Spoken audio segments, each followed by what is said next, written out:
Acara selanjutnya adalah acara yang kita tunggu-tunggu, talk show seputar perintah sholat.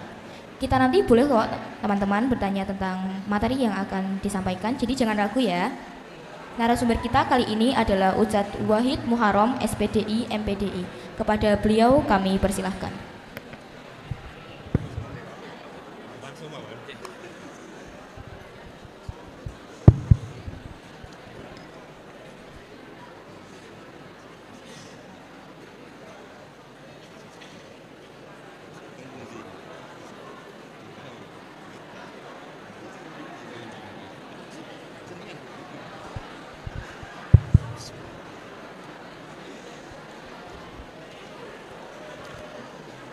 Assalamualaikum warahmatullahi wabarakatuh.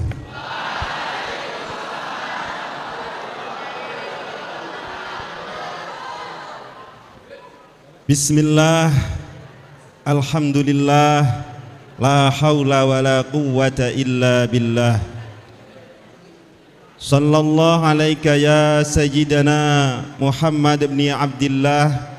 Allahumma salli wa sallim wa barik ala sayyidina Muhammad wa ala alihi wa ashabihi ajma'in wa ba'du. Wa qala an-nabi sallallahu alaihi wasallam, idza marartum bi riyadil jannati farta'u. Amma ba'du. Yang terhormat Bapak Agus Sunadi, Kepala SMP Negeri 1 Magetan. Yang saya hormati Bapak Ibu Wakil Kepala Sekolah, Bapak Ibu Guru, staf karyawan SMP Negeri 1 Magetan, anak-anakku, pengurus yang pagi ini mengadakan acara talkshow. Selama saya jadi guru PAI, insya Allah judul talkshow angka Isra Mi'raj itu baru hari ini. Biasanya apa? Biasanya pengajian umum itu. Jadi luar biasa untuk SMP Negeri 1 Magetan. Tepuk tangan.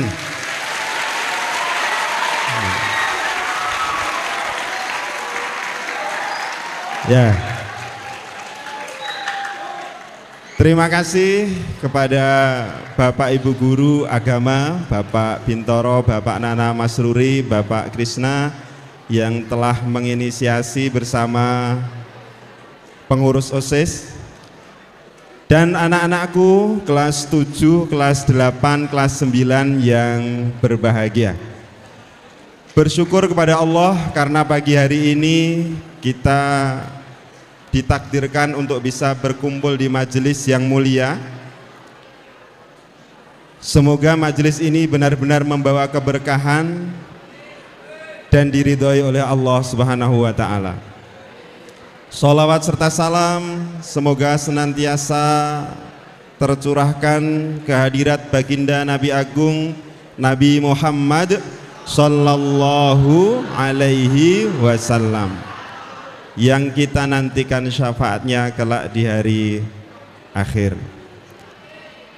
Bapak, Ibu, dan anak-anak yang berbahagia, karena judulnya adalah talkshow maka insya Allah tidak panjang. Siap untuk menyimak? Siap. Setelah itu kita nanti diskusi. Jadi omong-omongan. Ada ngomongi, omongan. Nek kowe pilih sing ndi, Cah?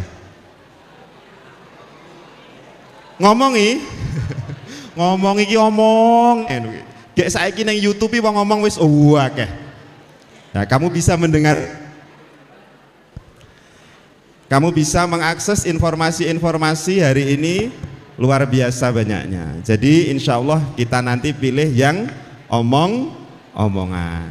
Ya, pertama, tadi saya sampaikan satu hadis, idza marartum biriyadil jannati farta'u. Ini sabda Nabi, ketika kalian melewati pertamanan surga. Jadi di dunia ini sudah ada yang namanya pertamanan surga. Farta'u, maka singgahlah.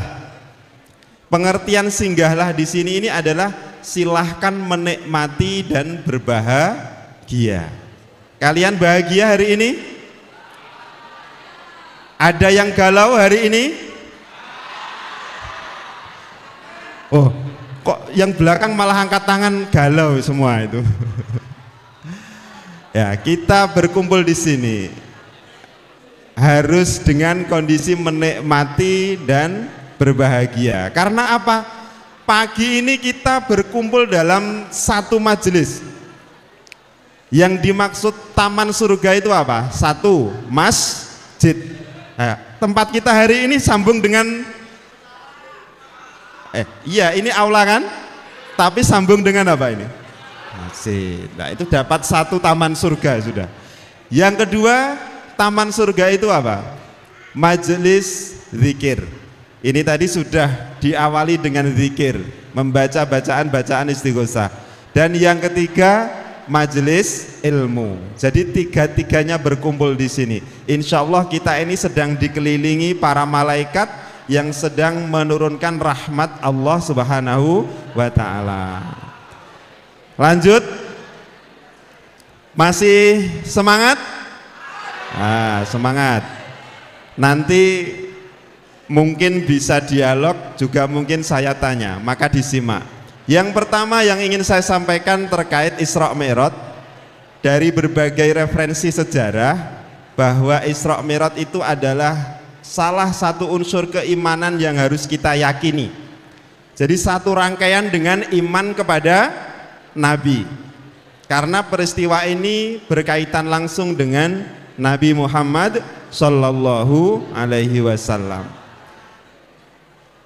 Dalam kitab-kitab sejarah dijelaskan bahwa pertama, Isra Mi'raj ini dalam rangka menghibur Nabi, katanya begitu. Dalam rangka pertama apa? Menghibur Nabi. Karena pada waktu itu Nabi sedang tertimpa kesusahan. Jadi pamannya meninggal dunia, kemudian istrinya wafat, jadi tahun duka waktu itu. Kemudian oleh Allah, mungkin nek bahasane cah saiki apa cah? Dijak healing. Healingnya gak tanggung-tanggung. Kemana healingnya? Ke langit 1 sampai langit ke-7. Wah, dijak healing, jalan-jalan wae. Jadi dari Masjidil Haram ke Masjidil Aqsa. Dan ini harus kita yakini, dari Masjidil Aqsa menuju Sidratul Muntaha. Yang Isra yang mana?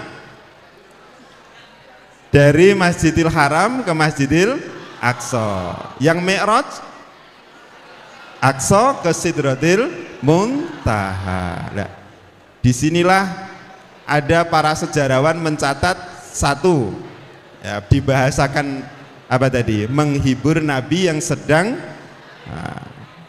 susah waktu itu, dalam kondisi yang sedih. Yang kedua, para sejarawan mengatakan bahwa sebenarnya ini adalah memang Allah itu benar-benar ingin menunjukkan kebesarannya.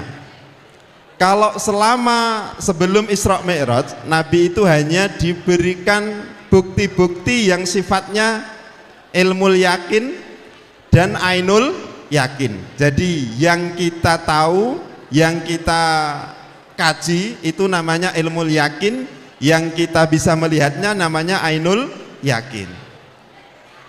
Nabi diajak untuk masuk ke tahap yang ketiga, yaitu hakul yakin. Jadi benar-benar ditunjukkan surga, ditunjukkan neraka, dan bertemu dengan para pendahulu-pendahulunya, yaitu para nabi. Ada Nabi Adam sampai kemudian nabi-nabi, seluruh nabi itu seluruhnya bertemu ketika di perjalanan Mi'raj. Nah, ketika Mi'raj terjadi ini, Nabi melihat peristiwa-peristiwa yang mungkin hari ini sampai hari inilah ya, di luar atau tidak masuk akal. Nek dipikir ora logis kan gitu. Dan yang ketiga, tadi satu adalah sebagai penghibur, kedua Allah benar-benar ingin menunjukkan kebesarannya, kekuasaannya, dan yang ketiga dari Mi'raj itu yang utama, perintah tentang sholat. Setelah Nabi menghadap Allah di Sidratil Muntaha, maka beliau turun, kemudian ketemu dengan Nabi Musa alaihis salam. Kira-kira dialognya ngene. Pas lewat medun, Nabi Musa bertanya, "Piye bos? Piye bos?" Wah, dapat perintah sholat 50 kali.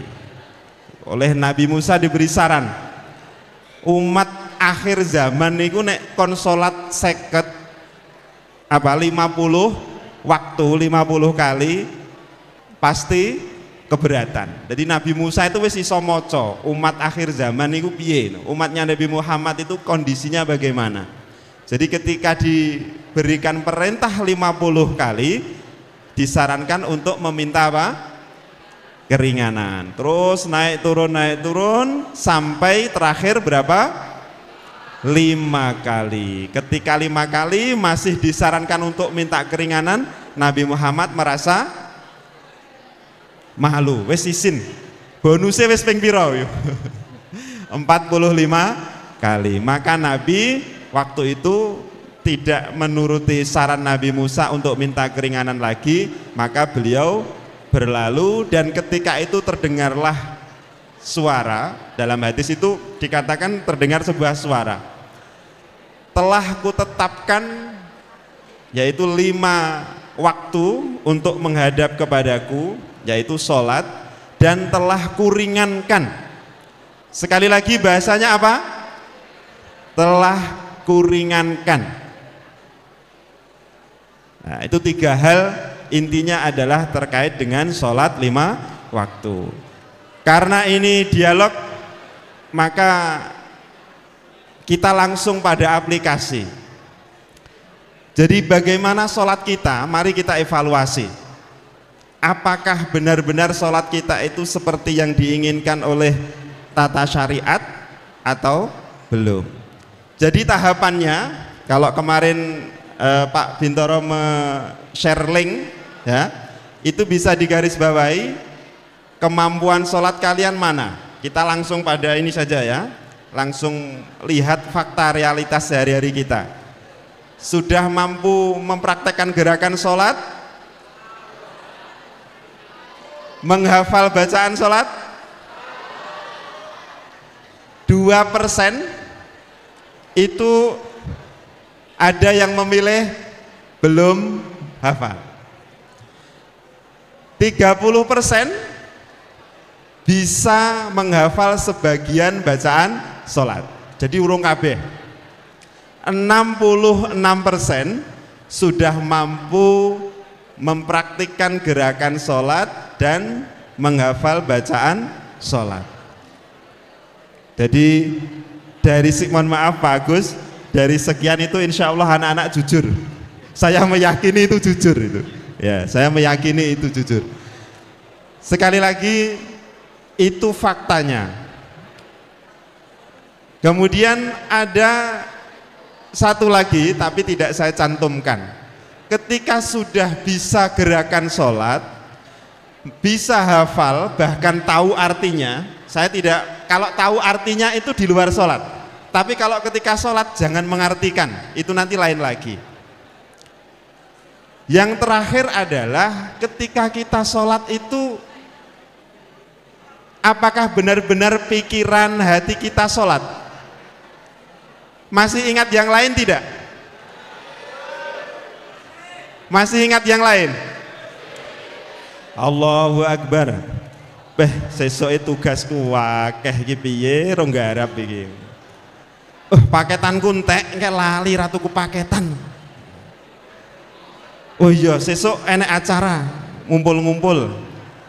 Nah, karena apa? Faktanya kita saja, mohon maaf nggih, yang dewasa saja memang masih seperti itu. Maka apa yang harus kita lakukan?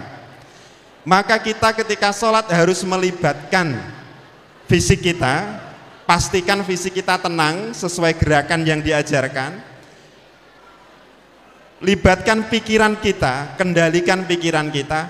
Dan yang seringkali ditinggal itu apa? Apa yang seringkali ditinggal itu? Hati. Hati itu seringkali tidak kita ajak sholat. Loh, bagaimana Pak cara mengajak hati kita? Jadi lisan kita mengucap bacaan itu, ya kan, otomatis otak kita juga ikut menghafal. Hati kita juga jangan lupa diajak. Loh Pak, bagaimana? Apa bisa kita lakukan bersamaan? Harus dilatih. Jadi ketika kita sholat, lisan kita melafalkan bacaan, hati kita fokus kepada Allah. Bagaimana? Ya suruh hati kita untuk mengatakan lafal Allah, menyebut lafal Allah. Tapi pikirannya ngajak dolaneh Pak. Pikirannya ngajak dolaneh tekon dindi. Secepatnya tarik kembali. Tarik kembali ke dalam hati kita. Kita ingat Allah. Itu mungkin salah satu cara bagaimana kita memperbaiki sholat kita yang pada akhirnya menuju khusyuk meskipun tidak 100%. Jadi saya kira itu, saya berharap nanti OSIS SMP Negeri 1 Magetan ini lebih kreatif lagi. Mungkin tidak hanya talk show, suatu saat mungkin stand up komedi Isra Mi'raj gitu ya. Contohnya bagaimana contohnya? Contohnya umpama ngakunya paling pandai di kelas, tapi tidak pernah sholat, rugi dong, kan gitu. Capek-capek belajar Iqra dari PAUD sampai SD, pas di SMP nggak pernah dibaca, lupa dong. Ya itu saya kira mari kita dialog ketika nanti kita bisa sharing. Ada Pak Bintoro juga, ada Pak Agus Sunati, ada Pak Nana. Saya akhiri sekian sebagai prakata, mohon maaf atas semua kesalahan. Wassalamualaikum warahmatullahi wabarakatuh.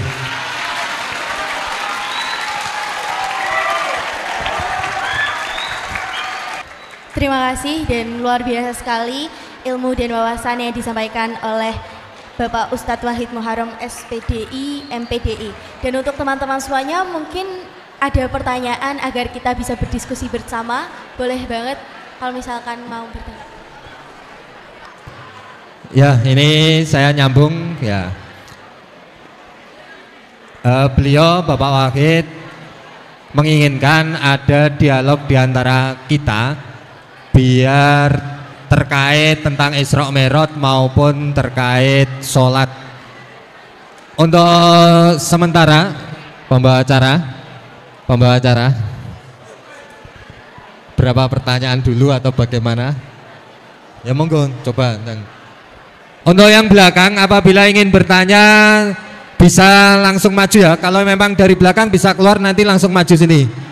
Ke depan sekalian enggak apa-apa, saya tunggu. Sambil nunggu yang belakang jalan, di depan sini ada enggak yang mau bertanya?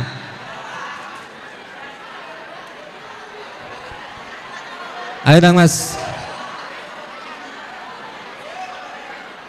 Lewat sini, lewat luar cepet. Lewat luar. Lah, lewat luar, jangan lewat dalam. Keluar. Lah, lewat luar.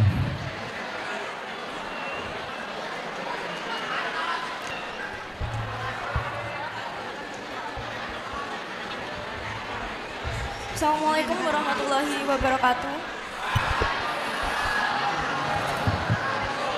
Sebelumnya terima kasih Ustadz atas materi yang telah disampaikan. Sebelumnya perkenalkan, saya Almira Putri Arabelasari dari kelas 7A. Saya ingin menanyakan satu pertanyaan.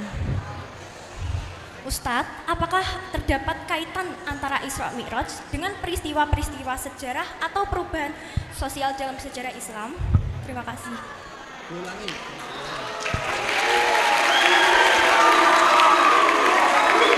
minta tolong diulangi pelan-pelan ya. Apakah terdapat kaitan antara Isra Mi'raj dengan peristiwa-peristiwa sejarah atau perubahan sosial dalam sejarah Islam? Terima kasih. Terima kasih.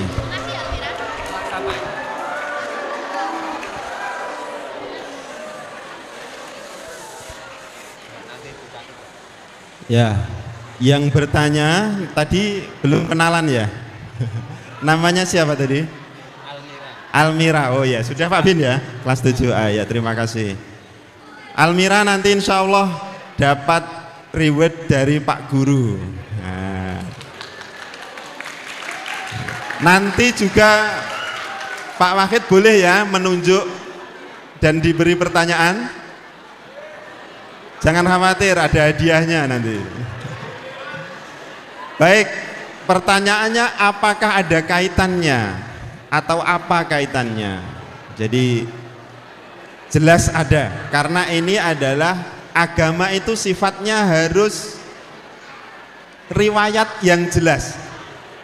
Jadi bukan hanya sebuah keyakinan tanpa dasar, tapi riwayatnya harus jelas. Makanya bukti-bukti sejarah ada.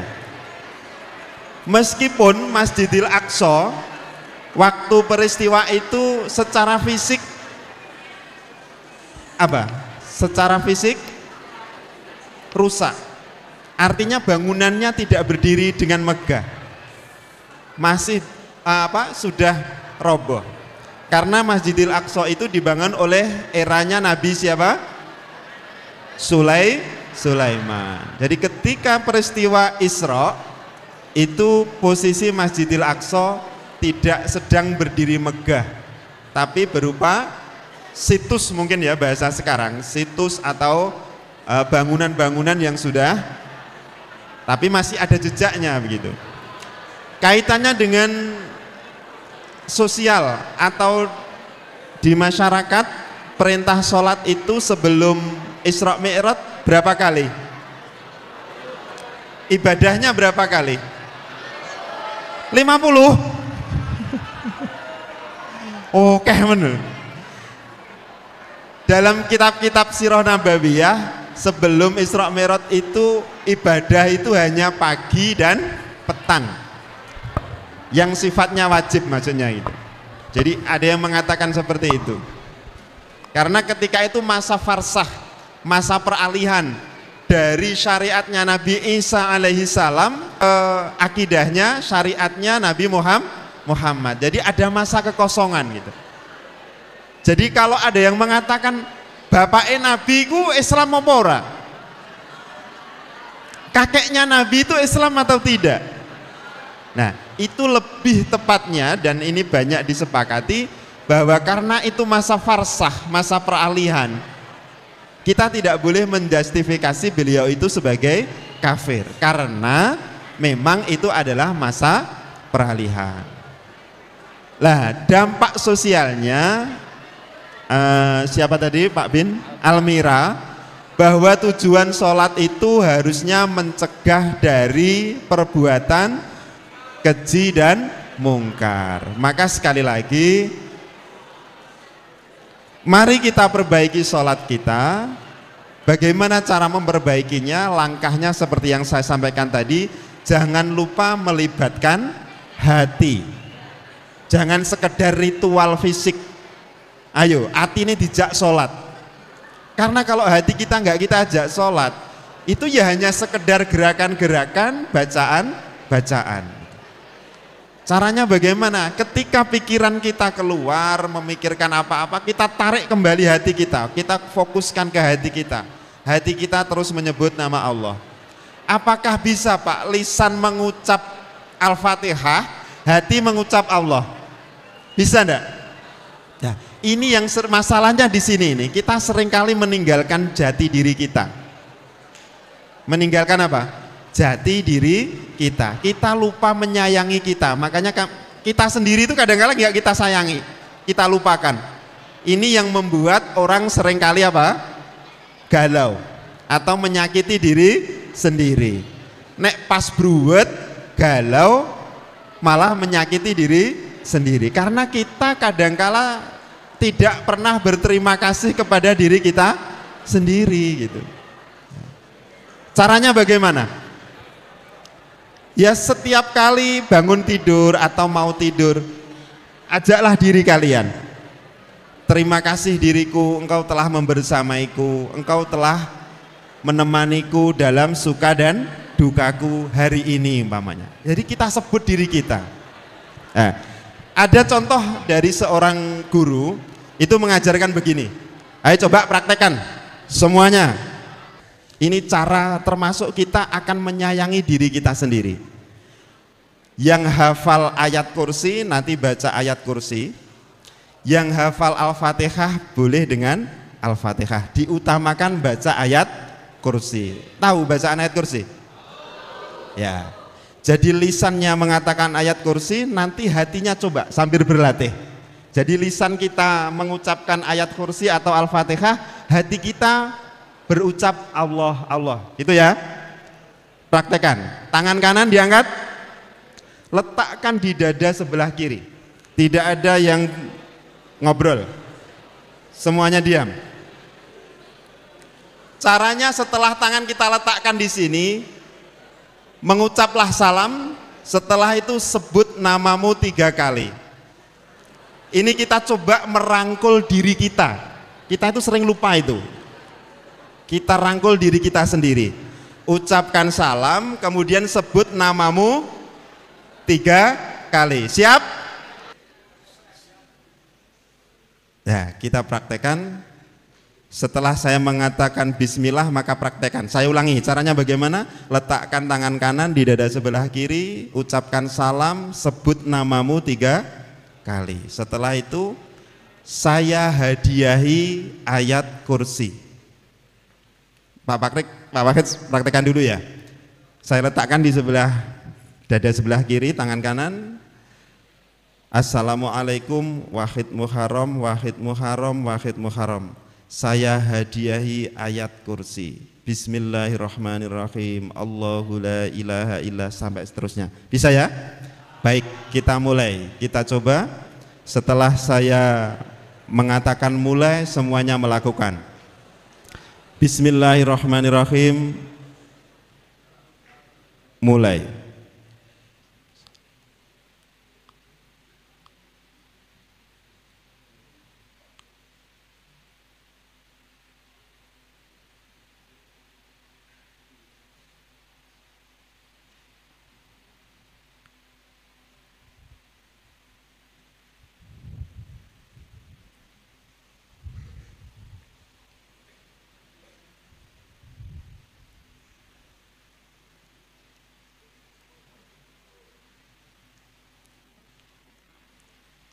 Selesai ya. Bisa? Bisa? Lakukan itu minimal sehari semalam 1 kali. Ini dalam rangka apa? Kita mengajak batin kita. Karena manusia itu unsurnya bukan hanya fisik dan akal, tapi juga ada hati, jiwa, bahkan ruh.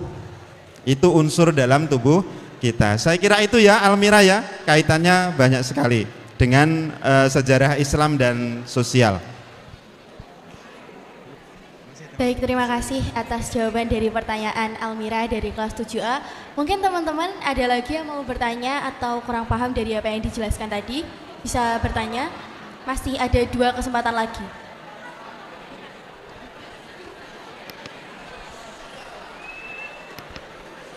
Habis ini yang laki-laki. Kalau memang hari ini nanti tidak ada yang bertanya untuk yang laki-laki, insya Allah saya tunjuk.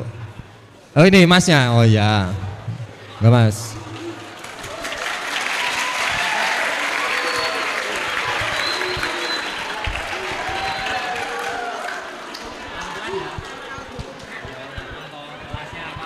Assalamualaikum warahmatullahi wabarakatuh. Perkenalkan, nama saya Niel Kirosian dari kelas 8C. Perkenalkan, nama saya Niel Kirosian dari kelas 8C. Saya ingin bertanya, apakah di surga masih disuruh untuk sholat?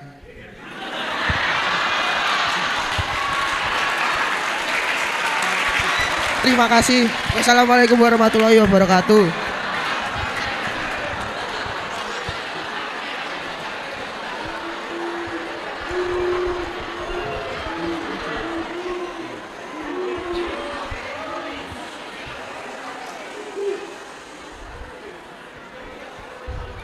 Sebelumnya perkenalkan, nama saya Nimas Andini Kirana Putri dari kelas 9D.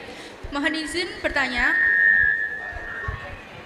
kita sebagai manusia mungkin saja meninggalkan sholat 5 waktu. Jika kita tidak sengaja atau ada halangan untuk melakukan sholat, apakah sholat itu wajib diqadha? Terima kasih. Assalamualaikum warahmatullahi wabarakatuh.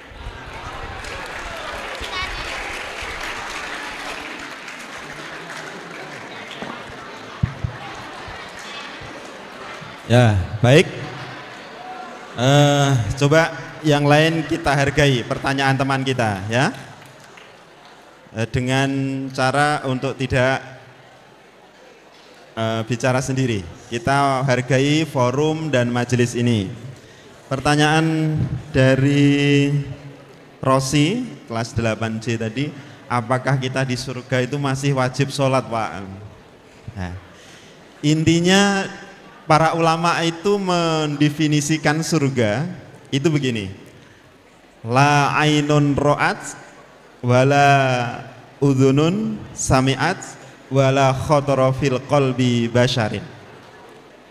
Surga itu belum pernah terbayangkan oleh mata manusia, belum pernah terbayangkan oleh pendengaran manusia, belum pernah terdetak, terpikir atau terbayangkan dalam hati manusia. Wala khotara fi qalbi basyarin. Jadi tidak pernah terbayangkan oleh apa? Semua angan-angan kita. Jadi yang ada di Quran disebutkan bahwa ada sungai mengalir berisi dengan sungai-sungai susu, itu menunjukkan apa? Bahasa Allah agar kita mampu memahaminya gitu. Kalau realitasnya nanti bagaimana, itu sekali lagi kita belum pernah melihat, belum pernah mendengar, belum pernah membayangkan dalam hati kita lah, belum pernah itu. Nah, itu kondisi surga. Para ulama sepakat mendefinisikan surga itu seperti itu. Terkait pertanyaan, apakah wajib? Tentu tidak lagi ada di sana kewajiban hukuman. Hukuman itu di mana letaknya kalau hukuman? Maka berarti surga itu penuh dengan nikmat. Jadi tidak ada lagi beban-beban ketika kita sudah berada di surga. Termasuk kalau bahasa perintah itu kan menjadi apa? Beban. Maka di sana tidak akan ada beban. Kalau pengen sholat ning surga, boleh. Bahasanya apa? Boleh. Pengen makan apa saja? Boleh. Tidak ada lagi ada perintah dan larangan. Karena seluruhnya mengandung nikmat. Terus nggak enak lagi aturan-aturan yang mengatur agar membatasi gerak kita, tidak ada. Tapi kita tidak boleh menggambarkan secara persis kehidupan di surga ataupun di neraka. Itu hanya gambaran agar manusia dengan bahasa itu, berarti yang menyesuaikan itu sebenarnya Allah. Allah menyesuaikan bahasanya agar manusia bisa memahaminya. Otak akal manusia bisa menerimanya. Jadi intinya itu ya, tidak ada lagi beban, tidak ada lagi batasan. Seluruhnya berupa nikmat. Apa yang kita lihat nikmat, apa yang kita makan nikmat, perasaan kita juga nikmat. Tidak ada lagi kata galau. Tidak ada lagi kata galau di surga. Itu gambarannya. Yang kedua tadi dari Putri kelas 9D. Apa Pak Bin? Tentang kalau meninggalkan sholat itu. Iya, kalau meninggalkan sholat, pendapat yang terkuat kita wajib mengqadha. Yang sholat wajib loh ya. Ya, yang sholat wajib. Karena Nabi pernah, dasarnya apa? Nabi pernah bersama Bilal dalam satu riwayat, sudah malam, di akhir malam dia pesan ke Bilal, Bilal ketika subuh nanti bangunkan saya, kan gitu. Sing dipeseni Bilal, ternyata ketika saat subuh beliau tidak bangun juga, jadi bangunnya kesiangan juga. Jadi ketika Nabi, loh Bilal kenapa kamu nggak membangunkan saya? Saya juga bangkong Nabi, kan gitu. Bahasanya apa nek bangun telat itu? Bangkong. Jadi bangunnya terlambat juga. Akhirnya ketika sadar itu maka sholat, mengerjakan sholat waktu itu. Niatnya bagaimana Pak? Kodoan atau adaan? Kalau telat bangun, tetap selama kamu belum waktu tidur itu tidak dengar adzan, tidak ada yang membangunkan, meskipun dibangunkan kamu tidak sadar, terus bangun tahu-tahu jam 8 pagi, subuhnya menjadi adaan atau kodoan? Tetap adaan. Kalau kamu benar-benar tidak dengar adzan subuh, tidak sadar, intinya wis sangat pulas, meskipun bangun jam 8 maka sholat itu sholat adaan. Jadi dilaksanakan kita, bukan kodok. Kalau kodok memang itu lain halnya, maka saya tekankan anak-anak, meskipun dalam kondisi darurat umpamanya, jangan lagi ada alasan begini, Pak saya nggak bawa sarung, Pak saya celananya pendek, Pak celana saya najis. Ketika sudah di akhir waktu sholat, kamu dalam kondisi seperti itu, kerjakan apa adanya. Meskipun kamu meyakini celana kamu ada najisnya, tetap kerjakan. Agar kalian tidak terkena hukum meninggalkan sholat. Setelah itu sampai rumah atau menemukan keadaan yang memungkinkan, ganti baju, ganti sarung yang suci, sholat kembali. Itu tidak apa-apa. Para ulama sepakat cara seperti itu boleh. Ya. Jadi jangan lagi ada alasan nek ning desa, wah Pak aku gak nggo kupluk. Dijak ning langgar jamaah ya alasannya apa? Gak nggawa kupluk. Kupluk iki wajib apa ora? Enggak. Jadi itu salah satu strategi agar kita ringan, mudah melaksanakan sholat. Ketika sudah masuk waktunya segeralah mengerjakan sholat. Jadi intinya kodok itu bentuk pertanggungjawaban ya Putri ya. Jadi itu karena itu kewajiban, maka bentuk pertanggungjawaban kita adalah kita ganti. Tapi jangan dengan niatan sengaja. Catatannya itu, jangan dengan niatan sengaja atau alasan-alasan yang remeh, alasan-alasan yang tidak dibenarkan oleh agama. Saya kira itu. Berikutnya saya ingin tanya, nanti ada hadiahnya. Terakhir ya, kelas 7 D, siap-siap. Kelas 7 D, Delta. Yang namanya Muhammad berdiri, kelas 7D.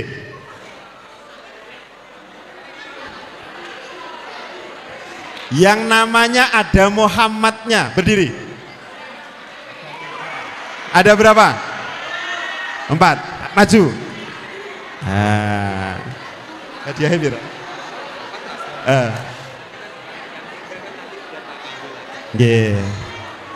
Cukup ya hadiahnya Pak Bin 4 ya. Ya, sini berdiri di sini. Nah, berjejer. Mic-nya Pak Bin. Sini mari.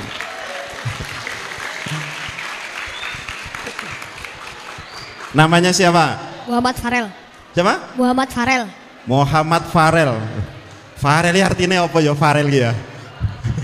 Bahasa apa Farel? Rumahnya mana Farel? Sukomoro. Sukomoro. Desanya apa? Pojok Sari. Oh, menghalangi. Monggo baiknya bagaimana? Ya, ikut ini nanti diliput TV nasional ini. Masuk SCTV ini. Atau Metro TV ini. Muhammad Farel, rumahnya Sukomoro. Belum ditanya kok. Dalam sehari semalam sudah genap 5 waktu belum mengerjakan sholat? Insya Allah sudah. Alhamdulillah.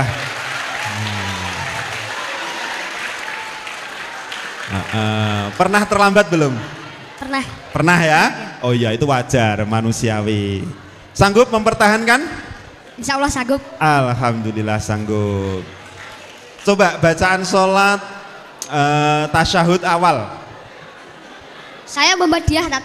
Ya? Muhammadiyah. Ya enggak apa-apa. Di sini nggak peduli NU Muhammadiyah, LDII nggak peduli. Yang kamu bisa apa? Ucapkan. Yang kamu bisa apa? Ucapkan. Ayo. Tasyahud awal apa? Mas Yo Muhammadiyah tetap dapat hadiah. Ayo, ye. Allahumma ba'id baini wa baina khotoyaya kama ba'adta bainal masyriqi wal maghrib. Allahumma naqqini minal khotoya kama yunaqqas saubul abyadu minad danas. Allahumma ghsil khotoyaya bil ma'i wasalji wal barat. Itu bacaan apa Ibu?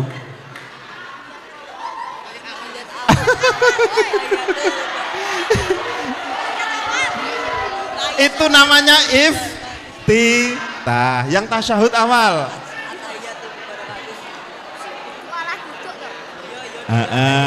Paling carry dhewe wis, tapi sing nomor rakaat kedua tasyahud awal. Allahumma gfirli warhamni wajburni wahdini.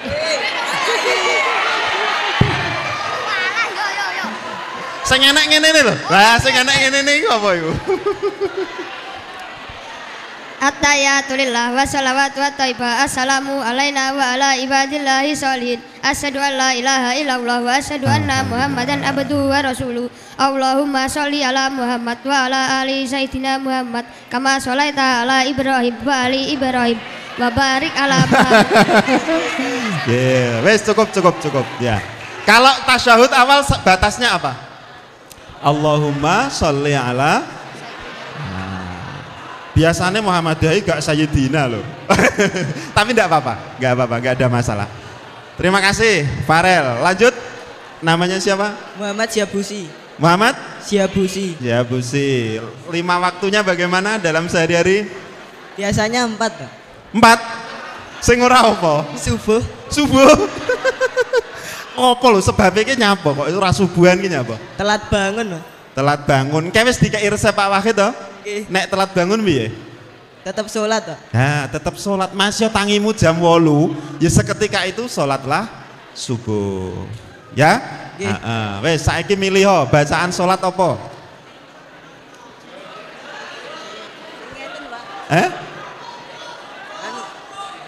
Sujud. Apa? Sujud. Sujud ya, endang sujud piye dihafal. Subhana rabbiyal a'la wa bihamdi. Subhana rabbiyal a'la wa bihamdi. Subhana rabbiyal a'la wa bihamdi. Stop. Sekali lagi, tapi coba hati kamu ketika lisannya mengucap subhana rabbiyal a'la, hati kamu mengucap Allah, itu bisa nggak? Coba. Subhana rabbiyal a'la wa bihamdi. Subhana rabbiyal a'la wa bihamdi. Subhana rabbiyal a'la wa bihamdi. Bisa? Berapa kali hatimu mengatakan Allah itu? Lupa, Pak. Lupa? Nah, itu yang harus kita latih ya.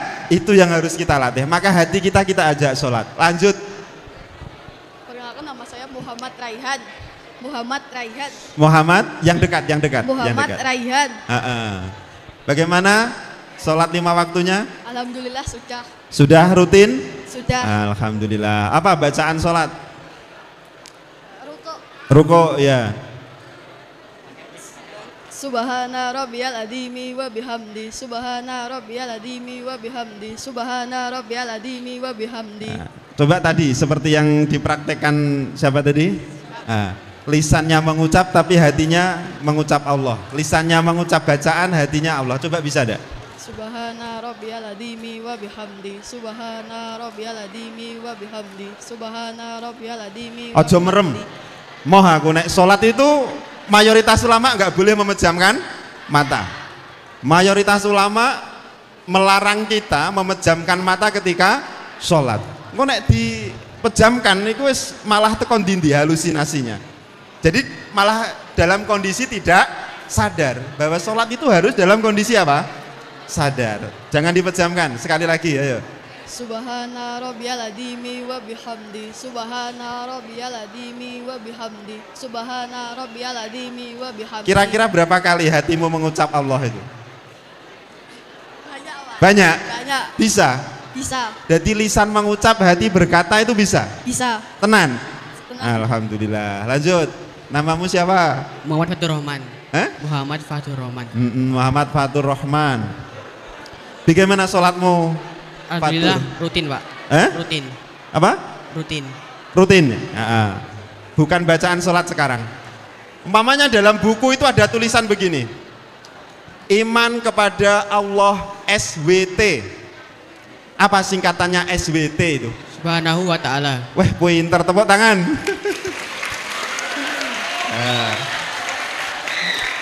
Kalau Nabi kita adalah Nabi Muhammad SAW, apa singkatannya? Sallallahu alaihi wasallam.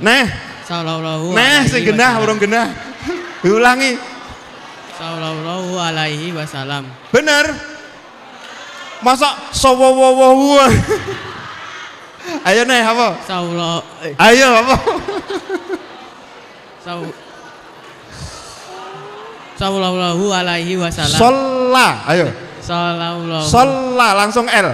Sallallahu alaihi wasallam. Sekali lagi.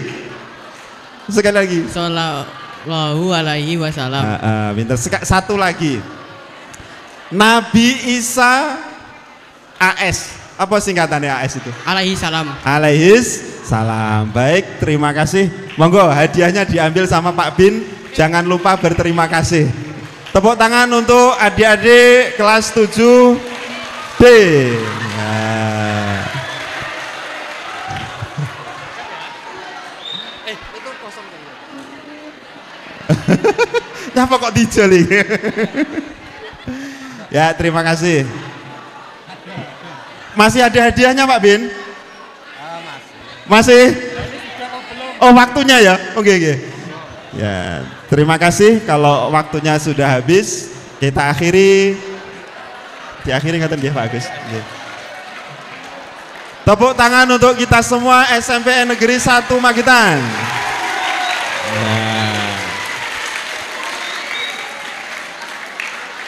Saya secara pribadi mohon maaf Pak Agus apabila kurang berkenan, ada kata-kata yang tidak baik. Bapak Ibu guru, pengurus OSIS dan seluruh anak-anak, saya doakan semoga kalian menjadi generasi yang sukses, ahli ilmu, dan senantiasa dijaga oleh Allah dari narkoba, dari perilaku menyimpang LGBT. Amin ya robbal alamin. Dan senantiasa kalian diasuh, dididik dalam naungan cinta dan kasih Allah Subhanahu wa ta'ala. Amin ya rabbal alamin. Subhanakallahumma wa bihamdi, subhanakallahumma wa bihamdika, asyhadu an la ilaha illa anta, astaghfiruka wa atubu ilaik.